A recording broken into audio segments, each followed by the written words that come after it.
Les multidimensions et des notions essentielles livrées pour vous en toute simplicité grâce à l'éclairage de Lucille Houssin, vous la connaissez mieux sous le nom de Lulumineuse, c'est maintenant sur Calcédoine. Bienvenue!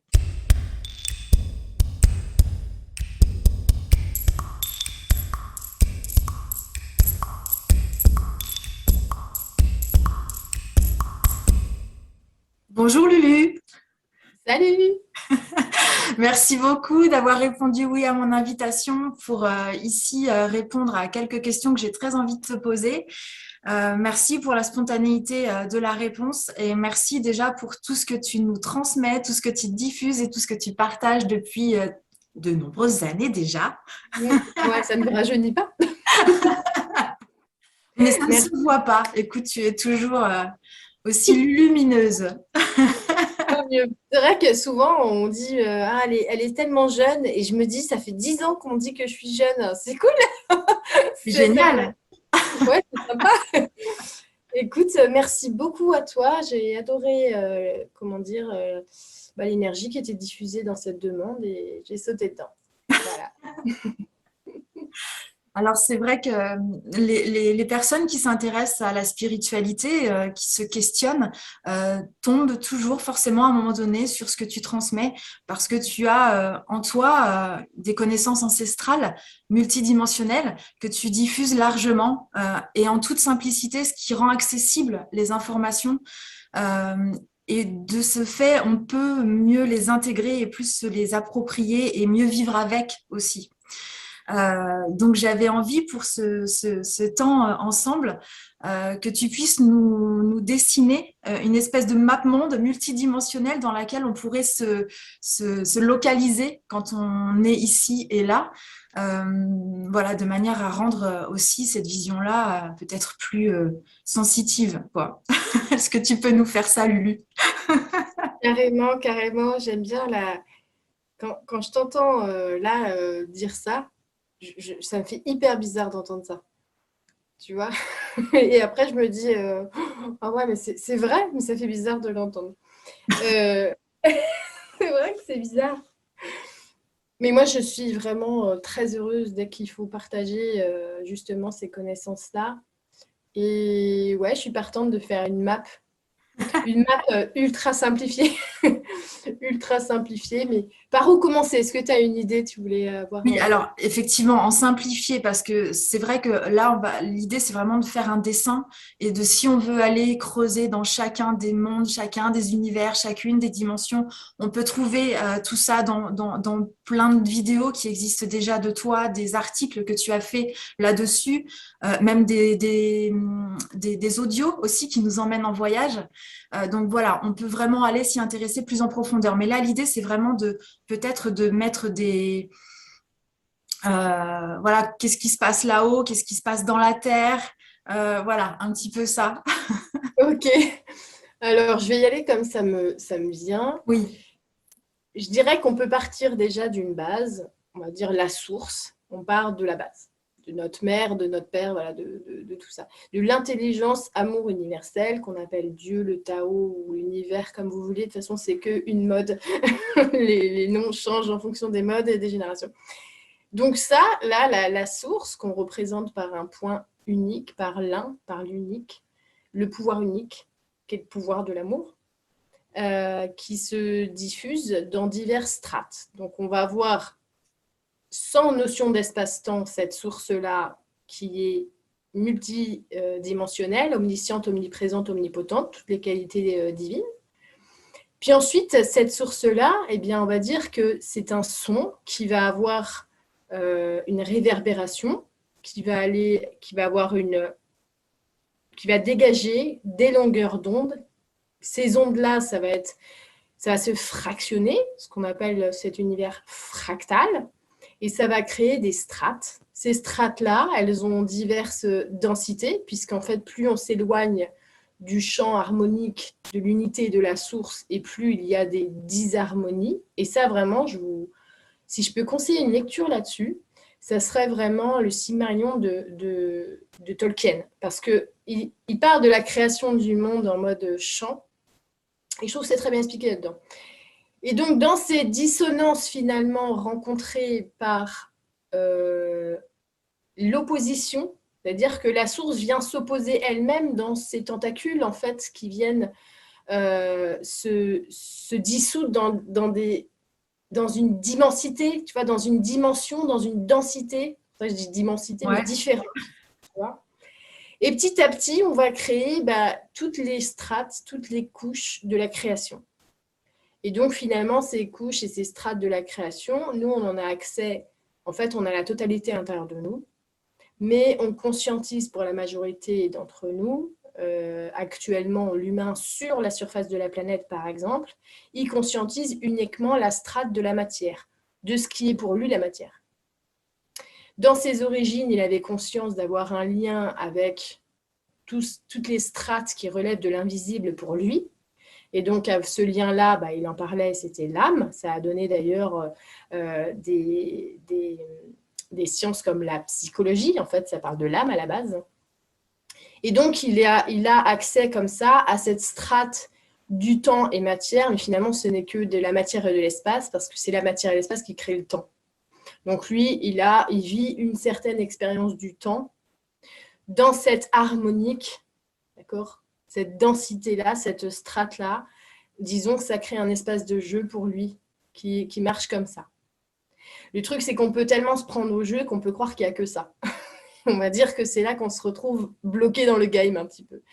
Et si on sort un petit peu du game et puis qu'on va voir d'autres strates, alors pour ça, c'est magique, c'est que tout le monde peut faire ça, et pour ça, il faut rentrer à l'intérieur. Alors, si on regarde bien, les humains, ils ont fait tout le contraire. On a été voir sur la Lune, on est toujours en train de regarder là-bas, là-haut, hein, les extraterrestres et tout, et on oublie de regarder à l'intérieur.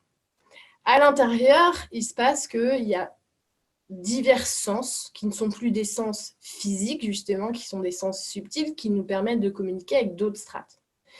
Je dirais qu'il y a une partie de l'humanité qui est depuis tout temps sensible, même au niveau de leurs croyances, aux strates au moins de l'astral. Ça veut dire, quand l'âme est dépouillée de son corps, d'une manière volontaire ou non volontaire, elle va dans une strate qui correspond toujours à sa dimension, toujours dans la même dimension, mais si là maintenant j'enlève mon corps, tu ne me vois plus, mais je suis toujours là. Voilà. Donc c'est cet astral-là qui est toujours relié à la causalité, ça veut dire à ma personnalité, à mes émotions, à ce que je pense, à ce corps causal. Et donc du coup, on a des personnes qui sont sensibles, ce qu'on appelle aux défunts. Voilà. Donc ces défunts-là, ils vont peupler, on va dire, cette strate qui est reliée directement à notre monde de matière, parce que ces êtres-là sont dépouillés du corps physique, mais eux-mêmes sont bloqués dans cette strate-là.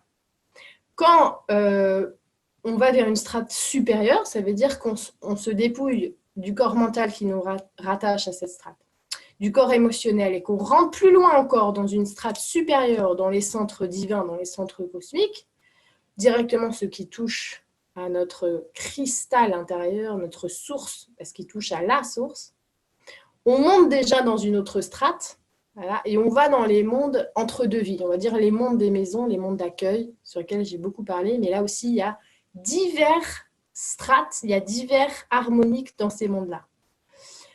Donc, suivant notre lumière, on va en explorer un ou deux et on se donne des rendez-vous par rapport à l'évolution qu'on a de notre propre note.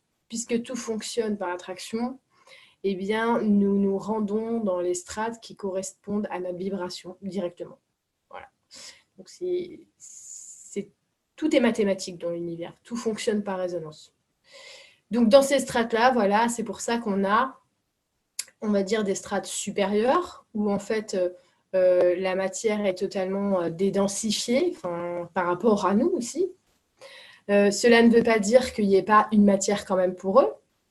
Voilà. Ça veut dire que dans ces mondes-là, si nous, ça vibre tellement vite qu'on ne peut pas le toucher, le sentir ou l'atteindre, ce n'est pas tangible pour nous, mais ce qui n'est pas tangible pour nous, si maintenant j'élève mes fréquences exactement au même niveau, ça sera exactement aussi tangible que tout ce qui est ici pour moi tangible.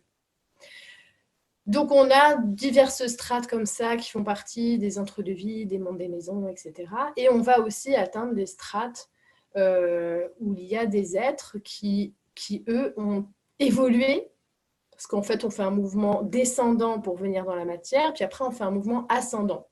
Donc, il y a des êtres qui, eux, ont évolué, ça veut dire qu'ils ont de l'avance sur nous. Et ils sont déjà passés par la matière, où ça dépend des ordres hiérarchiques et cosmiques. Mais il y en a, ils sont passés par où on est passé, ils ont fait plein d'étapes, ils se sont transformés dans leur chair et dans leur vibration. Ils n'ont plus un corps carbone, ils ont un corps christique. C'est simplement une autre matière sur un autre champ de fréquence. Et donc, il y a toutes ces strates-là avec des êtres invisibles qui sont plus évolués que nous dans leur conscience. Et c'est eux qu'on appelle les guides, etc. Mais c'est immense. On ne peut pas les mettre dans une case. Parce qu'avec eux, il y a aussi tous les êtres évolués de toutes les autres sphères qui nous entourent, qui sont plus évolués que nous, plus avancés dans leur chemin. Mais, je dirais qu'il y a un mais, il y a aussi, comme je vous ai dit, c'est un mouvement descendant et ascendant. Donc, il y en a, ils sont plus évolués parce qu'ils remontent de la matière, mais il y en a, ils sont plus évolués, mais ils descendent dans la matière. Donc, ils sont au-delà de la source, ils descendent, par exemple, tout le milieu séraphin angélique. Il y a des ordres séraphiques comme ça, ce sont des entités qui ne se sont jamais incarnées, qui vont peut-être jamais s'incarner. Et il y en a certaines, elles vont continuer les mouvements descendants en se liant par attraction aux matières plus denses et en venant finalement faire tout un processus d'incarnation, en commençant par des états différents de densité et de conscience unifiée, ne serait-ce que, c'est compliqué à expliquer, mais on va dire que le premier, pour nous, qu'on peut concevoir, à mon avis, le plus simple, tous les états minéraux et tous les états ensuite, des plantes, tous les états végétaux, puis ensuite on va se densifier, on va s'individualiser de plus en plus vers les états d'animaux sauvages, hein, ça veut dire dont la conscience collective est encore très présente, donc moins individualisée, et on s'individualise petit à petit jusqu'à temps qu'on prend une forme individuelle de la source en tant qu'être incarné, c'est-à-dire formel, formé par un véhicule terrestre individuel, et là on devient l'humain. Et c'est pareil, on refait la boucle. Donc si on veut, tout le monde est sur un cercle, personne n'est avant, personne n'est après, nous on est avant, après quelqu'un. Voilà, on est juste dans une continuité comme ça, d'une boucle qui s'auto-alimente pour grandir. Je pense que c'est le schéma le plus simple sur lequel on pourrait parler. Et dans ces différentes sphères-là, on comprend bien que du coup, nous, on a accès par notre véhicule à des informations physiques. On a aussi accès par notre véhicule christique à des informations christiques. Et là, il y a beaucoup plus de gens maintenant qui en ont accès. Ça veut dire l'ouverture de canaux subtils intérieurs, que ce soit pour l'enseignement, la guérison, la réception.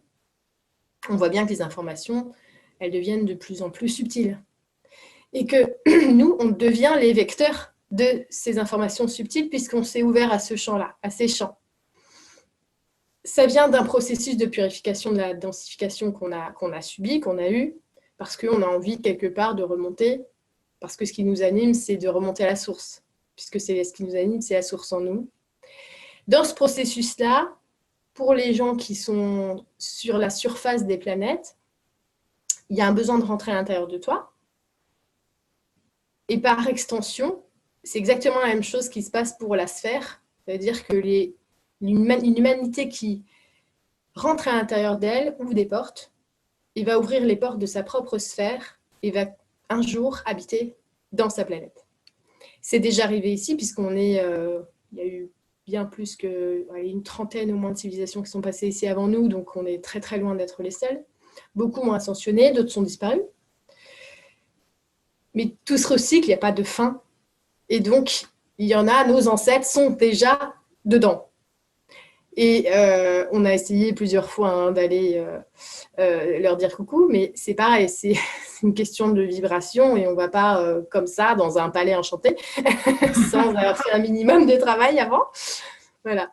Donc nous, on est dans cette prise de conscience-là de au moins comment ça fonctionne. Et oui, il y a même au sein de la Terre, on retrouve ces différents strates parce que l'univers se réplique à l'infini. On voit bien un microcosme, macrocosme, c'est la même chose. Et bien, c'est pareil. En fait, la Terre, elle a son noyau central, donc elle a un vrai soleil intérieur qui est relié à la source et à tous les autres soleils, d'ailleurs, de tout l'univers. Et puis, ces êtres-là qui vivent proche de cette source, il y en a qui vivent carrément sur le soleil de la planète. On n'en parle pas beaucoup d'eux. Il y en a qui vivent autour. Ce sont des très grandes entités. Il faut bien imaginer que, du coup, leur corps a dû être comme profondément harmonisé avec cette intensité vibratoire. Donc, on imagine bien la sagesse rayonnante de la source en eux, qui sont des vecteurs, mais ils doivent être des vecteurs formidables. Et puis ensuite, petit à petit, quand on s'écarte de ce noyau, on a toujours des habitants qui ont soit habité à la surface, qui ont fait ce travail-là et qui sont rentrés, ou alors des ancêtres un peu plus vastes qui, eux, ont participé à l'ensemencement de la surface. Parce que si nous, aujourd'hui, c'est normal d'avoir des animaux de compagnie et de favoriser la vie et d'avoir une famille, et ben disons qu'à une échelle plus grande, tous ces attributs de l'amour deviennent de plus en plus grands, de plus en plus vastes. C'est carrément des planètes qu'on fabrique et des humanités qu'on fabrique. Mais une grande, grande, grande entité, ça peut être carrément une humanité d'une surface d'une planète qui est sa famille. Pour nous, ça paraît fou, parce que moi, déjà, j'ai 2 enfants, ça me suffit. Tu vois? Mais bon, un autre plan, ok.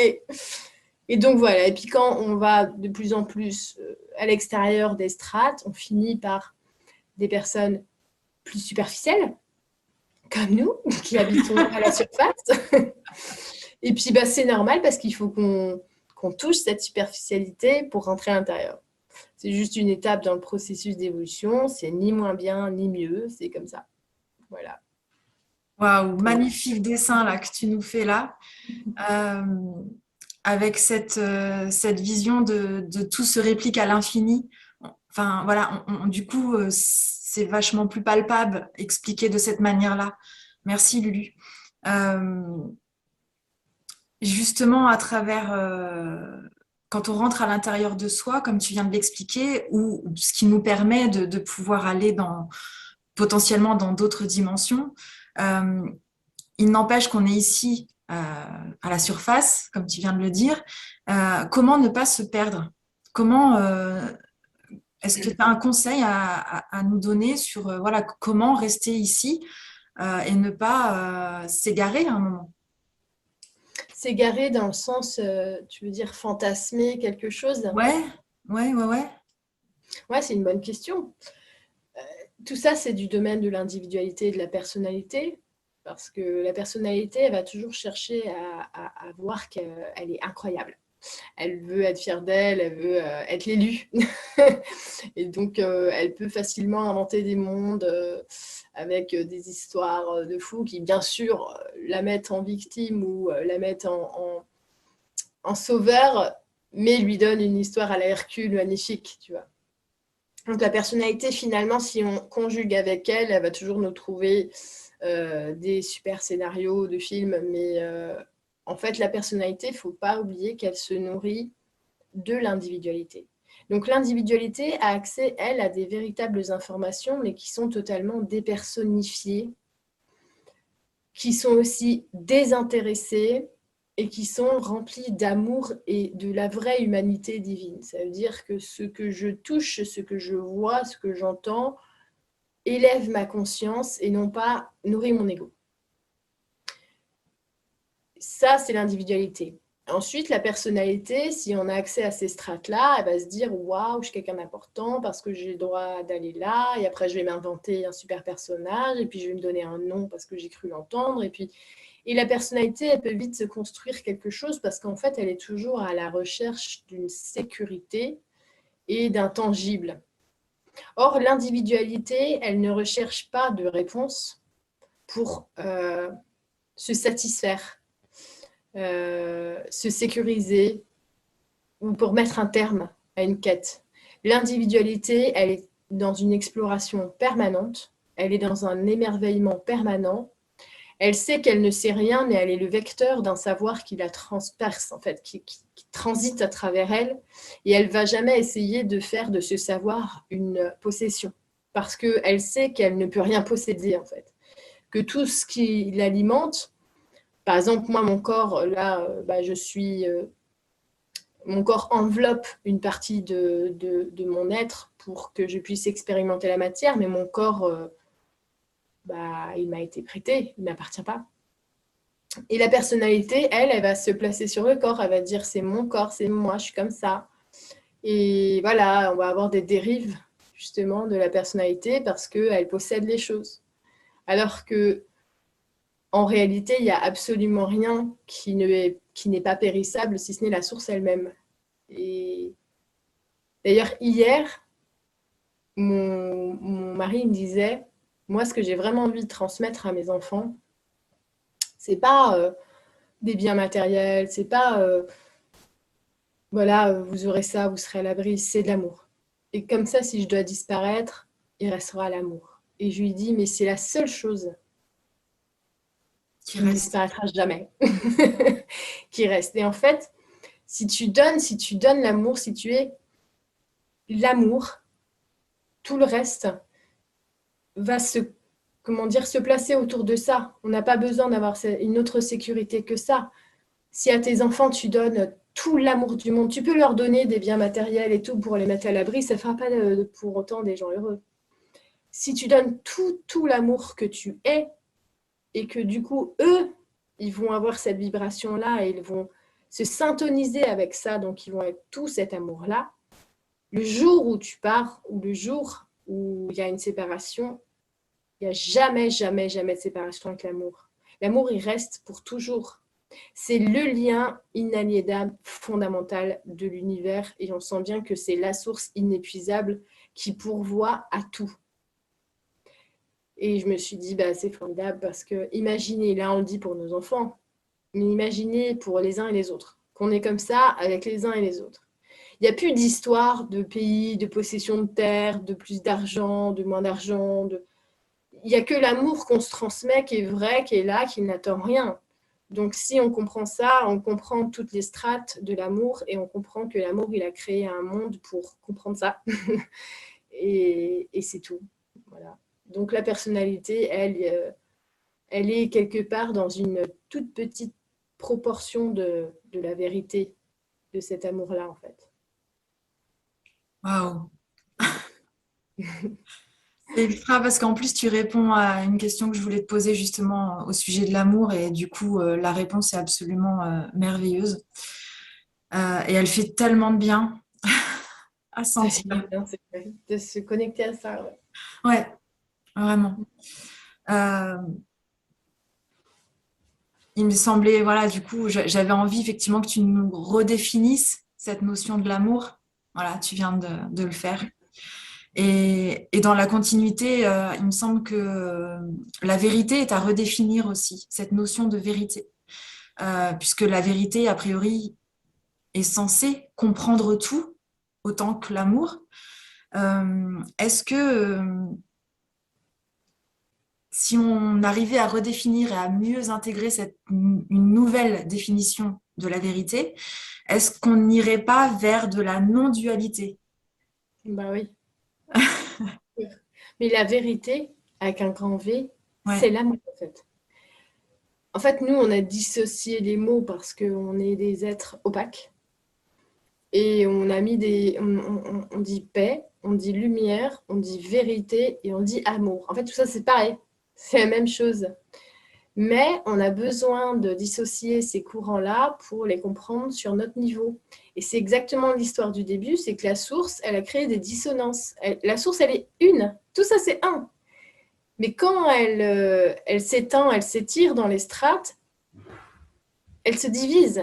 Comme la lumière, tu sais, qu'on passe sur un prisme et qui se divise, qui fait l'arc-en-ciel. Donc, on a ces divisions. Et ça crée la paix, la vérité. C'est comme si l'un s'est divisé en plein de facettes pour qu'on puisse mieux le comprendre. Et la vérité, moi, quand j'entends c'est ma vérité, non, c'est pas ta vérité. C'est pas ta vérité, c'est ta manière de réfléchir la grande vérité et l'unique. Il n'y en a qu'une seule vérité, mais il y a des milliards de manières de la refléter. Parce que ça va être reflété par rapport à ton prisme, à ta note. C'est comme si il n'y a qu'un seul air. Il y a du vent, il y a de l'air partout. Mais il y a plein d'instruments avant qui vont faire plein de notes. Donc, toi, tu es un instrument avant et tu vas jouer ta partition. Mais ce n'est pas pour ça que c'est ta vérité, parce que ça vient du vent. C'est le vent, la vérité. Et toi, tu joues comme ça. Et là, ça devient une démonstration de ton prisme, de comment tu reflètes la vérité, de comment tu joues avec le vent. C'est ça la vérité. Mais quand on va plus loin là-dedans, tu es dans ta vérité quand tu es dans l'amour, en fait. Parce que ce qui amène à la vérité, c'est l'amour. L'amour que tu veux voir partout, l'amour qui dissout toutes les dissonances, en fait. Donc la vérité, elle est ouverte quand on s'ouvre à l'amour à l'intérieur de soi. D'ailleurs, quelqu'un qui est en quête de vérité, il s'est pardonné beaucoup de choses. Il s'est pardonné des manières de penser, des manières d'agir, il s'est regardé et il s'est donné de l'amour. Donc en fait, c'est parce qu'il a fait acte de pénitence en soi, la paix, avec l'amour, en se portant cet amour pour soi qui s'est ouvert à une vérité. Donc c'est l'amour qui ouvre à la vérité. Waouh. Et justement, dans cette quête, dans ce cheminement que tu viens d'expliquer, de se donner de l'amour pour se pardonner, donc derrière ça, il y a aussi à l'origine des blessures et des souffrances. Et comment nous, en tant qu'humains, se libérer de ces souffrances, comment les transcender, parce que voilà, on ne peut pas ignorer toutes les souffrances qui existent, qui sont présentes, palpables. Euh, quel conseil tu pourrais nous donner pour libérer ça, transformer ça? Moi, j'adore une phrase de Peter Donov sur la souffrance parce qu'il disait, si la souffrance était inutile, Dieu ne l'aurait jamais acceptée. Et du coup, ça veut bien dire quelque chose. Il y a une autre phrase qui était très importante, c'est Melchizedek qui dit que ce qu'on n'apprend pas par la sagesse, on l'apprend par la souffrance. La grande aventure, c'est l'expérience. Donc nous sommes sans cesse en train d'expérimenter, on a le choix. On a le choix de s'écouter ou de ne pas s'écouter. C'est ça la grande aventure du libre arbitre. Parce que le libre arbitre, c'est très, très mal compris. Le libre arbitre, ça n'a jamais été entre un choix mental et un autre choix mental. Le libre arbitre, il y a ta nature, ta vraie essence qui te parle à l'intérieur de toi, mais ton essence, elle est tout amour. Et du coup, elle ne t'impose jamais rien parce que l'amour propose, inclut, nourrit, prend soin. Tu vois une maman, elle donne, t'as faim, elle te propose à manger, mais elle te met pas dans le bec comme ça et puis elle te fait pas avaler. Donc ta vraie essence amour à l'intérieur de toi, elle te parle. Et puis, bah, tu es dans cette forme individualisée de la conscience qui crée un personnage. Et le personnage, lui aussi, il te parle. Et les deux s'opposent. La vraie dualité, elle se situe uniquement là, à l'intérieur. Et donc, soit tu fais parler le personnage, soit tu fais parler ton essence. Mais le truc, c'est que vu que l'essence, comme j'ai dit, elle est tout amour, elle n'est pas là pour imposer. C'est pas le cas de la personnalité qui se voit toujours obligée d'imposer, de structurer, d'argumenter. La personnalité, bah, elle a bien cherché, hein, franchement, si, carrément. Voilà, parce que la personnalité, elle n'est pas en lien avec la justice divine, avec cet amour. Et en fait, la personnalité, il faut l'aimer assez pour voir qu'elle se débat, en fait. Et, et c'est ça, c'est juste. J'ai un gros blanc. C'était quoi la question du début? Comment Ah oui, réussir à... transcender la souffrance. Voilà. Voilà. Et donc, du coup, dans cette danse, soit c'est un duel, et donc, du coup, bah, la personnalité veut faire ses preuves seule, sans s'harmoniser avec l'essence. C'est là qu'elle va dans la souffrance. Donc, elle va dans la souffrance, mais c'est pas grave, parce que de toute manière, l'essence, elle est toujours là. C'est-à-dire qu'à partir du moment où, oh bah ouais, là j'ai merdé, hein. Bon, bah, là j'ai souffert, là j'ai vécu des choses, bon, ça fait 10 vies qu'apparemment, je fais les mêmes plans, les mêmes schémas, parce que j'essaie de faire mon truc tout seul. Je me plante à chaque fois. Bon, là, je vais essayer d'écouter mon essence. Ça veut dire qu'à ce moment-là, je rentre dans une autre dimension de mon être. Parce que je ne suis plus sur le plan de la causalité, donc de la cause et de l'effet, qui fait que ça fait 10 générations que les femmes de ma famille elles sont tapées dessus, par exemple, ou qu'elles ont des choses. Voilà. Là, je rentre dans une autre dimension de ma vie, où je prends mon essence comme mon porte-parole. Et donc, mon essence va dire, OK, maintenant, ça s'arrête avec toi. Viens, je vais t'aimer. On fait la paix avec ça. Et puis, n'attends pas le pardon, tu le donnes. Et tu te le donnes. Et maintenant, c'est terminé. Ouais. Et là, on a une autre dimension de la vie. Et là, on rentre dans un présent. Et là, on rentre à l'écoute de quelque chose qui va façonner notre vie d'une nouvelle manière. Mais il faut être prêt pour ça.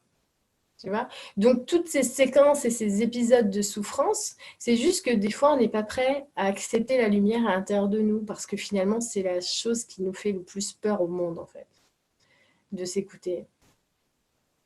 Mais oui, hein. C'est... C'est vrai.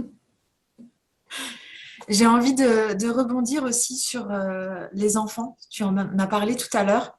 Et l'humanité de demain, c'est eux, ceux qui sont là tout jeunes et ceux qui arrivent. Si tu pouvais t'adresser s'il y avait une conscience enfant qui existait, si tu pouvais t'adresser à cette conscience enfant, voilà, d'un seul coup et diffuser un message, lequel serait-il? Honnêtement, si je pouvais diffuser un message pour les enfants, ça ne serait pas à eux, ce serait plutôt aux parents. C'est ça, c'est ce que je me disais. Et nous, on écouterait avec nos grandes oreilles pour bien comprendre ce qu'on dit. Ouais. Voilà. Non, ça serait les parents parce que les enfants, si vous voulez, moi, je pense que les enfants, ils ont déjà tout compris. C'est les parents qui ont peur pour les enfants, qui projettent leur peur. Moi, j'ai encore assisté justement à un miracle hier avec ma fille. Je lui dis, bon, va falloir trier les jouets pour voir, parce qu'avant Noël, quand même, c'était bien de faire du tri. Hein. Et donc, elle a mis de côté tous ses jouets pas de patrouille. Et ça, c'est une ère chez nous, la pas de patrouille. Hein. C'est carrément 3 ans de vie, quoi. Donc, j'ai un peu trouvé ça incroyable. Et puis, en plus, ça arrive juste après qu'elle ait perdu sa première dent, ce qui fait qu'en fait, elle est en plein dans un détachement. On sent qu'elle est dans la volonté de changer. Et donc, à table, je lui dis, dis donc, tous les jouets de Pas de Patrouille, c'est terminé alors? Elle me dit, bah oui, parce que tu vois, je me transforme. Je me transforme, quoi. Je me suis dit, elle a 5 ans. Vous voyez, la conscience, c'est naturel. C'est vraiment naturel parce qu'on sent les étapes dans notre vie, etc.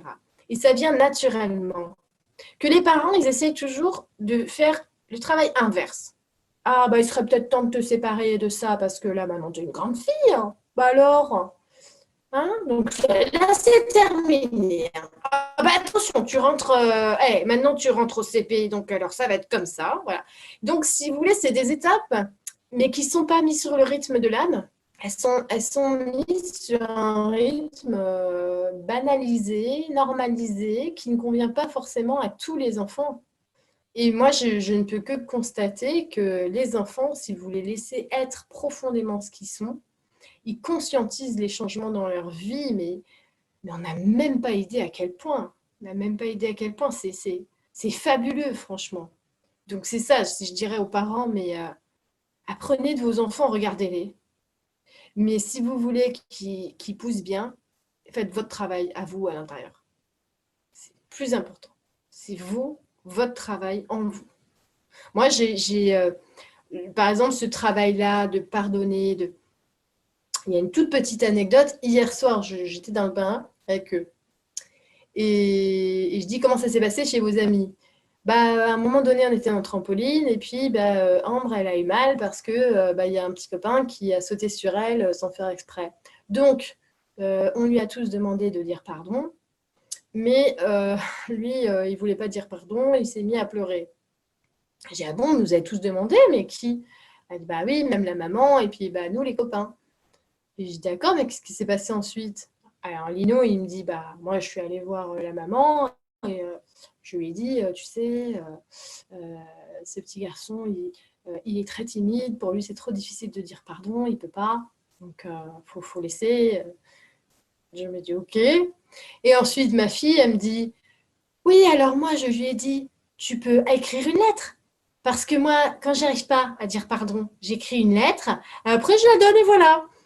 Mais il n'a pas changé d'avis. Et après, on a continué à jouer.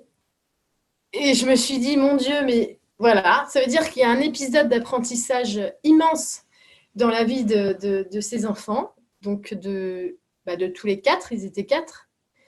Ils se sont tous enseignés et auto-aidés les uns les autres à ce moment-là. Et il n'y a pas eu de maître d'école, il n'y a pas eu de professeur, il y a eu la vie. Et pourtant, cet enseignement-là, il restera gravé dans le cœur de ce petit garçon, j'en suis sûre. Et ça a permis aussi de les souder tous ensemble. Je trouve que c'est quand même plus important que d'apprendre à faire bien les boucles du A pendant 2 heures. Hein, je ne suis pas là pour diaboliser le reste, je suis juste là pour dire que les fondamentaux, c'est naturel. Et là, on assiste à ce moment-là à l'union, quoi, la vraie humanité. C'est beau, franchement, je trouve. C'est hyper réconfortant et encourageant de se dire que en laissant l'humanité se vivre, Ouais, euh, tout est là, quoi. Tout est voilà. là. Il y a l'humain qui pense n'a pas à être à intervenir en fait. C'est ça, exactement ça, quoi. Waouh, C'est c'est beau. trop beau. Les grands maîtres, oui, ce sont eux. Ce sont eux. Et ben, ce sont eux s'ils ont le loisir d'être eux Oui, c'est ça. et qu'ils ne copient pas les comportements déviants de leurs parents. C'est vrai, hein? Ouais. Parce qu'on est les premiers à montrer, hein. Donc, il faut incarner l'exemple, toujours, toujours, toujours. Ouais. Et surtout, ne pas hésiter à dire quand on s'est planté, quoi. Le Voilà. reconnaître. Mm. Ouais, ouais, là, je n'étais pas dans une bonne humeur. Du coup, ça s'est mélangé avec moi et ça s'est transmis sur vous. Donc, c'est à moi de retravailler ça. Mais par contre, je m'en excuse. C'est important, ça. Ouais. Et justement, dans les choses essentielles aussi, euh, pour entendre la petite voix, la guidance intérieure, voilà, l'intuition, on y mettra le mot qu'on veut. Euh, Est-ce que tu peux aussi nous éclairer là-dessus de ce qui est le plus facilitant? Comment faire pour distinguer si c'est pas le mental qui jacasse ou si c'est vraiment la petite voix qui, elle, insuffle quelque chose de plus... C'est marrant parce que je me faisais une réflexion, je crois, tout à l'heure ou ce matin. Je me disais, en fait, tout le monde arrive à faire ça parce qu'en réalité, tout le monde se parle à l'intérieur. Tout le monde se parle à l'intérieur. Ah, et ben, quand tu te parles sincèrement à l'intérieur de toi, il y a une voix sincère qui te répond. Souvent, c'est la voix qui te prend la tête parce qu'elle a raison. Voilà. Et que la personnalité peut. Oh, c'est bon, ouais, oh, avec prêchage de bonnes paroles, c'est bon, Jésus, stop. Et oui, mais c'est cette voix qui a raison. Donc, est-ce qu'on est assez fort pour pouvoir, avec toute notre humilité, l'écouter? Ça nous appartient.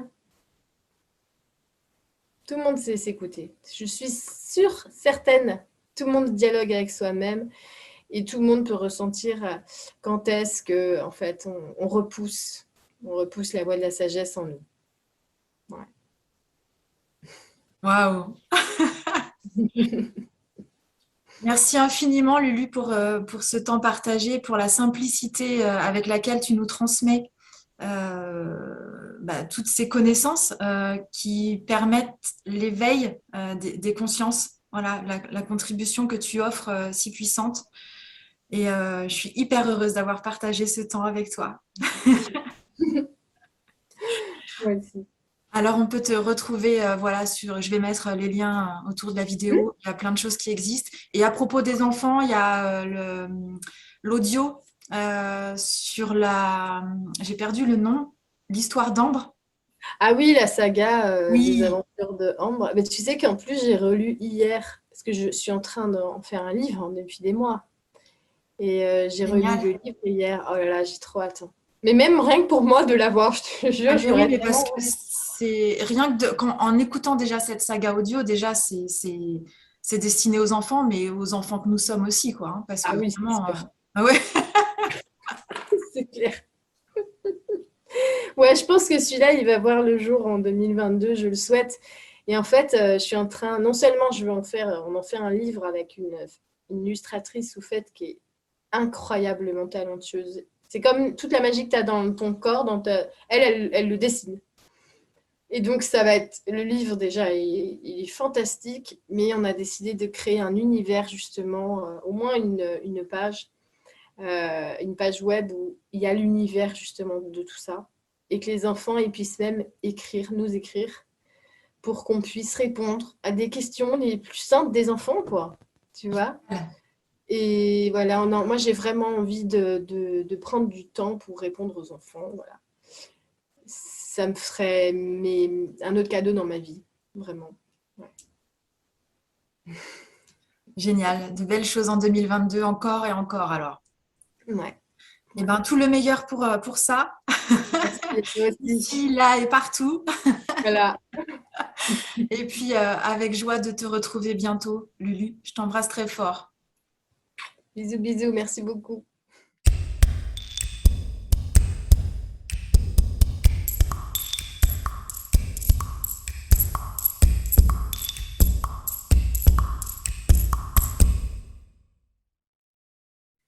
Je suis sûre que les mots de Lulu auront vibré fort à l'intérieur.